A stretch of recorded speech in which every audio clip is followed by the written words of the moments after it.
Zamanın başlangıcında Ulu Tanrı Ülgen, ışık ve umutla dolu bir dünya yarattı. Ancak karanlığın efendisi Erlik kıskançlıkla saldırdı, toprağı kuruttu, ormanları yok etti.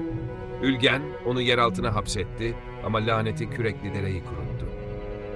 Bursa'nın yiğit oğlu Uluç bu felakete karşı durdu. Ülgen'den aldığı güçle Erlik'in kalbine büyülü bir ok sapladı. Karanlık dağıldı, Kürekli Dere yeniden hayat buldu. Suları coştu, toprak yeşerdi, ormanlar geri döndü. Bursa halkı Uluç'u kutladı ve Kürekli Dere, umudun ve yeniden doğuşun simgesi oldu. İşte Kürekli Dere.